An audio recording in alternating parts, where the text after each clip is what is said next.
De retour dans une nouvelle vidéo, on va partager tout simplement dans cette vidéo deux qualités qui différencient un trader rentable d'un trader non rentable tout simplement. Différence entre un trader, deux caractères qui différencient un trader rentable d'un trader non rentable. La première, c'est que le trader rentable n'a pas de facilité à appuyer sur le buy ou le sell, contrairement au trader non rentable. Donc, je disais que le trader rentable n'a pas de facilité à appuyer sur le buy ou le sell tout simplement en l'air comme ça.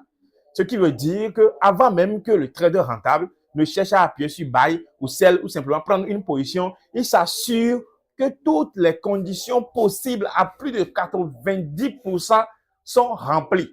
Parce que dans la pratique, on ne peut pas dire qu'on attend que psychologiquement, tu ne peux pas attendre que tout soit réellement tout.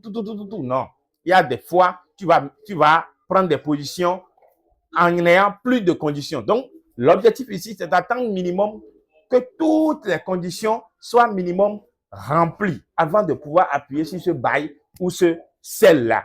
Parce que tu sais que appuyer sur buy ou sell, ce n'est pas un jeu. Contrairement aux autres, vous allez les voir. C'est comme ça que vous voyez les traders qui ne sont pas rentables. Ils prennent 2, 3, 4, 5 positions dans une seule journée. Parce qu'ils ont la facilité pour eux, quand ils voient un petit setup qui essaie de se former, on appuie directement. Parce qu'on se dit que je vais encore appuyer. Si ça ne marche pas, je reprends. Vous allez les voir repris, position toute la journée. Vous voyez, ça, ce sont des signes que tu n'es pas rentable. Parce que le marché est brutal et le marché est très sévère.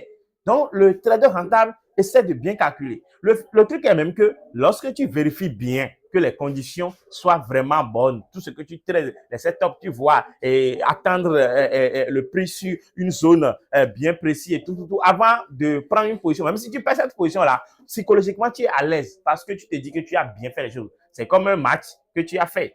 Tu sais bien que tu as bien joué. Même si vous n'avez pas gagné, dans les versets, toi, tu te sens à l'aise parce que tu sais que tu as donné le meilleur de toi. Mais si tu n'as rien foutu, bien, tu sais que tu as commis tellement d'erreurs sur le terrain, même si tes coéquipiers ont gagné, toi, tu es culpabilisé parce que tu sais très bien que tu n'as rien foutu. C'est exactement la même chose. Lorsque vous appuyez, vous avez la facilité à appuyer sur buy ou sell. Lorsque vous perdez la position, vous vous dites que je dois reprendre cette position parce que vous dites que non, j'ai mal fait quelque chose, c'est moi qui est peut-être trop précipité pour rentrer sur le marché. Vous dites beaucoup de choses parce que vous êtes conscient que ce que vous êtes en train de faire, vous avez trop de facilité, vous n'avez pas bien vérifié les conditions avant de prendre la position, tout simplement.